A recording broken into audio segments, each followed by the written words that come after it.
Everybody and welcome back to my channel. Today in this video I'll be starting journal surgery. This is the first video of journal surgery और हम synopsis discuss करेंगे इस video में।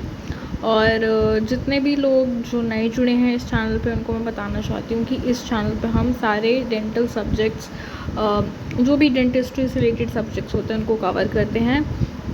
Main उनका synopsis ज़्यादा करते हैं और फिर क्वेश्चंस करते हैं ताकि साइनॉप्सिस से एक्चुअली क्या होता है, फैक्ट्स क्लियर हो जाते हैं तो क्वेश्चंस करने में बहुत आसानी होती है। सो दैट्स वाई हम साइनॉप्सिस पर ज़्यादा ध्यान देते हैं। और अगर आप डेंटिस्ट्री कर रहे हैं, कौन से भी ईयर में अगर आप हैं, अगर आप आगे की पढ़ाई करना चाहते हैं या फिर आपको जो सिलेबस है आप उसको समझना चाहते हैं, आप अपने एग्ज़ाम्स को वेदर इट्स यूनिवर्सिटी एग्ज़ाम और कोई भी एग्ज़ाम है, अगर आप उसको अच्छा सा मतलब तैयार करना चाहते हैं, अपने बेसिक्स क्लियर करना चाहते हैं तो आप मेरे चैनल को फॉलो कर सकते हैं, सब्सक्रिप्शन बटन को टिक कर सकते हैं, नोटिफिकेशन बेल को हिट कर सकते हैं ताकि मैं जब भी वीडियो रिलीज़ करूं तो आपके पास नोटिफिकेशन आ जाए। तो आज हम शुरू करेंगे जर्नल सर्जरी। और जर्नल सर्जरी में हम सबसे पहला पार्ट कर रहे हैं साइनॉप्सिस का, जिसमें हम थायराइड ग्लैंड के बारे में पढ़ने वाले हैं जो कि बहुत ज़्यादा इंपॉर्टेंट है। जो डेंटल स्टूडेंट्स होते हैं उनके लिए थायराइड बहुत ज़्यादा इंपॉर्टेंट रहता है। बहुत सारे क्वेश्चंस थायराइड टॉपिक से आते ही आते हैं, वेदर इट्स फिजियो रिलेटेड और वेदर इट्स सर्जरी रिलेटेड, किसी भी पार्ट से थायराइड पार्ट आपके बहुत इंपॉर्टेंट रहता है तो आपको उसका प्रॉपर बताना चाहिए। तो इस साइनॉप्सिस में हम थायराइड का एम्ब्रियोलॉजी पढ़ेंगे, उसकी एनाटॉमिकल स्ट्रक्चर्स पढ़ेंगे, फिर उसकी फिजियोलॉजी पढ़ेंगे। तो बेसिकली थायराइड से जो भी रिलेटेड टॉपिक्स हैं वो हम करेंगे, चाहे वो फिजियो है, एनाटमी है, चाहे उसकी सर्जरी है, चाहे उसका एम्ब्रियोनिक पार्ट है, we will discuss. So let's get started. तो एम्ब्रियोनिक पार्ट में अगर हम यहाँ पे डिस्कस करें तो फर्स्ट पॉइंट इज़ कि thyroid gland is developed as a medium thickening of endoderm. ठीक है, तो आपको इसमें कुछ पॉइंट्स पता होने चाहिए। यहाँ पे एंडोडर्म है तो थायराइड जो होती है हमारी वो मीडियम थिकनिंग होती है। सबसे पहले बीच में एक थिकनिंग बन जाती है, एक एंडोडर्म की लेयर होती है। The parafollicular C cells that secrete calcitonin are derived from mesoderm. ठीक है, अब हम सबको पता है कि जो हमारी थायराइड ग्लैंड होती है वो किस इस हिसाब की शेप के ऊपर होती है। ठीक है, ट्रेकिया पर ये मोस्ट कॉमनली यहाँ पे हमें मीडियम थिकनिंग से बनती है, ये एंडोडर्म से बनती है। और इसका एंटीरियर पार्ट की अगर हम बात करें तो वहाँ पे पैराफॉलिकुलर सेल्स नहीं मिलते, बट अगर हम पोस्टीरियर एस्पेक्ट की तरफ अगर देखें तो वहाँ पे हमें पैराफॉलिकुलर ग्लैंड्स देखने को मिलती हैं। ये जो पैराफॉलिकुलर ग्लैंड्स हैं इसमें पैराफॉलिकुलर सेल्स होते हैं जो कि सिक्रीट करते हैं कैल्सीटोनिन। कैल्सीटोनिन एक ऐसा हार्मोन होता है जो कैल्शियम बैलेंस बनाने के लिए ज़रूरी होता है बॉडी में। ठीक है, थर्ड पॉइंट की तरफ अगर देखें तो connection of the median diverticulum present between first and second pharyngeal arches with the pharynx is termed as thyroglossal tract. The site of this connection with the epithelial floor of the mouth is marked as foramen cecum on the tongue। तो अब हम embryo की बात कर रहे हैं तो हम सबसे पहले थायरोग्लॉसल ट्रैक के बारे में बात कर रहे हैं, जो कि एक कनेक्शन होता है किसका, मीडियन डाइवर्टिकुलम का विद द फेरिंग्स। ठीक है, फेरिंग्स के साथ एक कनेक्शन बन जाता है। तो ये जो कनेक्शन होता है थायरोग्लॉसल डक्ट, ये टाइम के साथ अपने आप धीरे धीरे ख़त्म हो जाता है, लेकिन कई लोगों में ये ख़त्म नहीं होता, इसमें थायरोग्लॉसल सिस्ट बन जाता है बिकॉज कुछ ना कुछ रह जाता है या कुछ इन्फेक्शन अगर हो जाता है ट्रैक में तो ये सिस्ट के रूप में भी कन्वर्ट हो सकता है। The site of this connection with the, ये अब कहाँ से कनेक्टेड होता है, बेसिकली अगर हम बनाते हैं इस चीज़ को तो ये अगर यहाँ पे हमारी टंग है ये, तो हमारी जो टंग में आप देख सकते हैं एक एंटीरियर 2/3 होता है, फिर पोस्टीरियर 1/3 होता है। यहाँ पे बीच में जो हमारे पास सल्काई होता है वहाँ पे हमारे पास एक फोरामेन होता है, फोरामेन सीकम। वहाँ से ये ट्रैक जो है फेरिंग से जाके कनेक्ट हो जाता है। तो ये हमारी थायराइड ग्लैंड है और ये एक ट्रैक जो है कनेक्ट कर रहा है फ्लोर ऑफ द टंग को, या फिर आप कह सकते हैं फ्लोर ऑफ द माउथ को with the thyroglossal this thyroid, and this is thyroglossal tract and it's the connection actually। and ये टाइम के साथ धीरे धीरे ख़त्म हो जाता है, लेकिन कुछ लोगों में अगर ये नहीं ख़त्म होता तो that's become a problem। okay, fourth point है except that the distal part that differentiates into pyramidal lobe of the thyroid, the rest of the duct disappears। occasionally a portion of the thyroglossal duct may persist and give rise to formation of cyst। In the mid line of the neck, this is thyroglossal cyst. Thyroglossal cyst पे बहुत सारे question उठ के आते हैं, इसमें क्या की वर्ड्स आपको पता होने चाहिए कि थायरोग्लॉसल सिस्ट जो है वो बंदे की मिड लाइन में होती है। मिड लाइन ऑफ नेक में आपको एक स्वेलिंग दिखाई देती है, ठीक है। और ये क्यों बनती है? बिकॉज कुछ ना कुछ हमारा, अगर थायरोग्लॉसल डक्ट जो थी हमारी, अगर उसमें से कुछ ना कुछ चीज़ें परसिस्ट कर गई, बच गई, तो उनकी वजह से सिस्ट फॉर्मेशन हो जाता है मिड लाइन में, दैट इज़ थायरोग्लॉसल सिस्ट, ठीक है। तो उसमें आपको मेन चीज़, आपको मेन बातें मैं बता रही हूँ, प्रॉपर मैं हिस्टोलॉजी नहीं जा रही हूँ, क्योंकि वो जो पार्ट होता है इतना पेपर में नहीं आता है, जितने आपको सिर्फ मेन कीवर्ड्स पता होने चाहिए जो पेपर में उठ के आता है। Now let's talk about the anatomy. So main चीज़ें हैं यहाँ पे कि थायरोग्लॉसल ग्लैंड जो होती है that lies opposite the 5th, 6th, 7th and 1st thoracic vertebrae, ठीक है। तो सर्वाइकल 5 से लेकर के अगर हम ऐसे ग्लैंड को बनाएं तो इसका जो अपर बॉर्डर होता है वो सर्वाइकल 5th से स्टार्ट करके थोरैकिक 1 तक जाता है। सर्वाइकल वर्टिब्री जो 5th वाली होती है, 5th, 6th, 7th, उसके बाद 1 पे आ जाता है। तो ये इसका जो है आप लगा सकते हो लेवल कि कहाँ पे आपको ये दिखेगा। उसके बाद अगर हम सेकंड पॉइंट देखें तो parathyroid glands are related to the posterior borders of the gland. हम सबको पता है कि पैराथायरॉयड पोस्टीरियर बॉर्डर में दिखती है, एंटीरियर में नहीं होती। उसके बाद वे टॉकिंग अबाउट द इस्थमस, ये जो हमारी ग्लैंड होती है इसके बीच में जो कनेक्शन रहता है 2 लोब्स के बीच में, इसको हम इस्थमस बोलते हैं। और ये जो इस्थमस है इसका जो लेवल है that is from T2 to T4.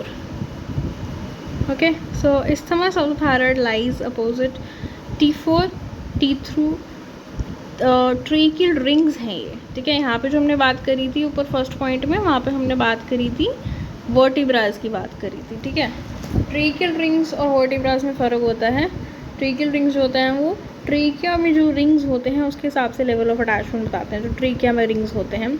और वर्टिब्रास के हिसाब से जो पीछे वर्टिब्रास होती हैं उसके हिसाब से जो लेवल ऑफ अटैचमेंट होता है वो अलग होता है। तो हमारी जो थायराइड है उसका जो अटैचमेंट है उसके हिसाब से अगर वर्टिब्रास के हिसाब से देखेंगे तो C5 से लेकर के T1 तक है, लेकिन अगर हम रिंग्स में के हिसाब से देखेंगे तो कुछ और होगा। वहीं पे अगर हम इस्थमस की बात करें तो ये जो हमारा इस्थमस है रिंग्स के हिसाब से इसको देखें तो ये T2 to T4 तक हमारा इस्थमस दिखता है। उसके बाद फोर्थ पॉइंट है sometimes the third conical lobe called pyramidal lobe extends from the upper part of the isthmus towards the hyoid bone. अब हम सबको पता है कि जब हम अपनी ये बनाते हैं थायराइड ग्लैंड है ये, ठीक है, ये हमारा ट्रेकिया है।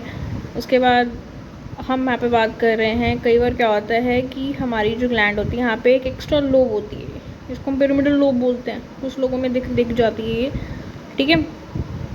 और जो पिरामिडल लोब होती है that x tends from the upper part of the isthmus, isthmus के अपर पार्ट से ही निकलती है और हाइवेट बोन तक कई बार चली जाती है। तो ये हमारी हाइवेट बोन ऊपर होती है, तो इस हिसाब से कई बार हमें देखने को मिलता है। उसके बाद नेक्स्ट पॉइंट है कि जो थायराइड ग्लैंड है that is covered by 2 capsules, एक ट्रू कैप्सूल होता है, एक फॉल्स कैप्सूल होता है।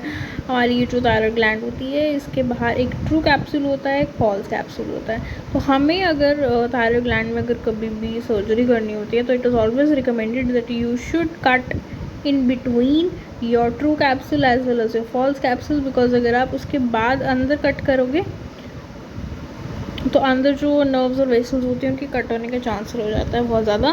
So you should put a cut in between these 2 capsules, ठीक है।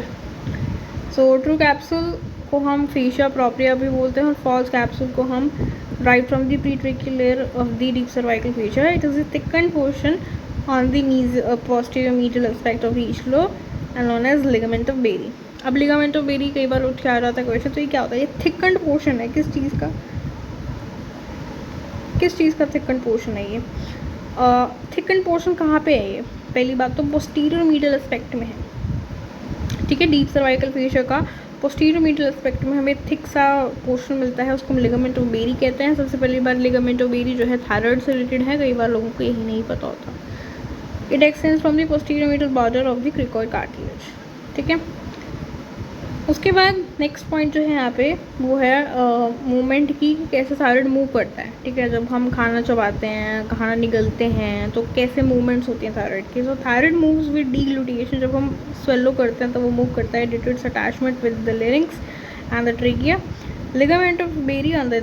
किस हिसाब से थायराइड हमारा अटैच है? हमारा जो थायराइड है, जो अटैचमेंट है इसकी लेरिंग से और ट्रेकिया से, एक तो लिगामेंट ऑफ बेरी के कारण जुड़ा हुआ है, that is in the posterior medial aspect, ठीक है। उसके बाद लमाइना प्रोप्रिया से जुड़ा हुआ है, और थर्ड जो है a fibromuscular slip known as levator glandulae thyroideae. तो ये 3 चीज़ें होती हैं जिससे कि हमारा जो थायराइड होता है वो अटैच होता है। एक लिगामेंट ऑफ बेरी है, एक लमाइना प्रोप्रिया है, और एक लिवेटर ग्लैंडुले थायराइड है। तो ये जो 3 चीज़ें हैं आपको पता होनी चाहिए। उसके बाद let's talk about the arterial supplies, Venus supplies, nerve supply. ये सारा एनाटॉमिकल पार्ट है जो यहाँ पे डिस्कस कर रहे हैं। सो आर्टीरियल सप्लाई का अगर हम बात करें तो हमारे पास सुपीरियर इन्फीरियर थायराइड आर्टरीज होती हैं, ठीक है। Additional supply bye thyroidema artery, a branch of brachiocephalic trunk of arch of aorta. So you can see the diagram. This is about the arterial supply of the thyroid. Okay, you can appreciate superior and inferior thyroid plus thyroidema artery. You can appreciate that.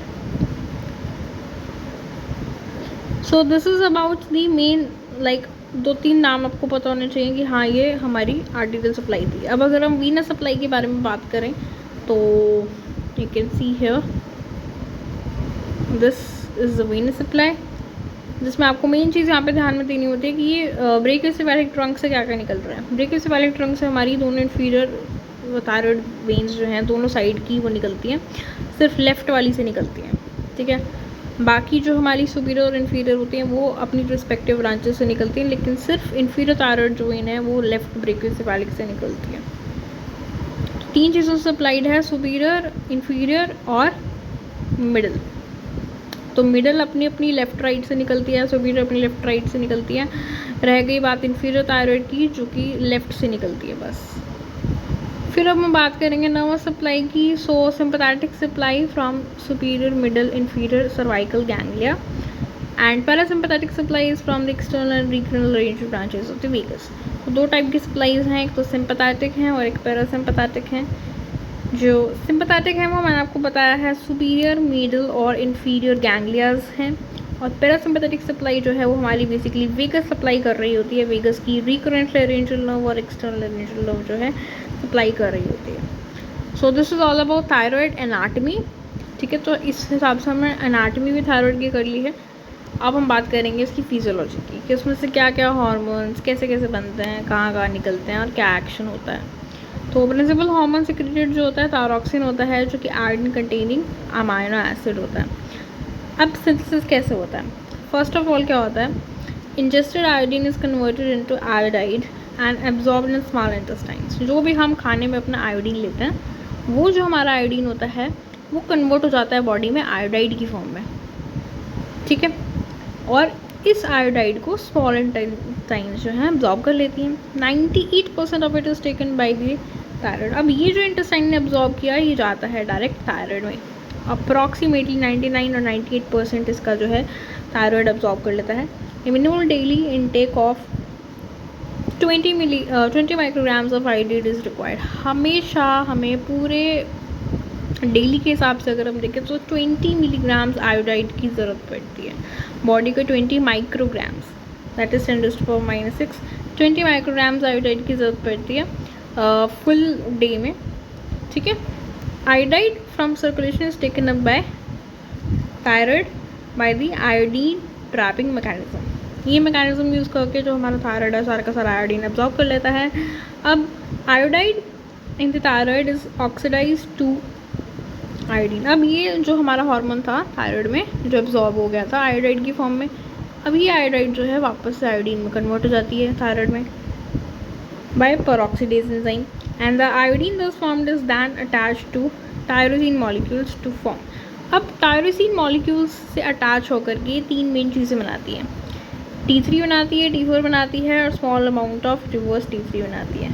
T3 is more active then T4। T3 जो होता है हमारी उसकी amount भी ज़्यादा होती है T4 से और ये ज़्यादा एक्टिव रहता है। 99% of serum T4 is bound to protein and 95% of serum T3 is bound to protein, ठीक है। ये दोनों प्रोटीन से बाउंडेड होते हैं।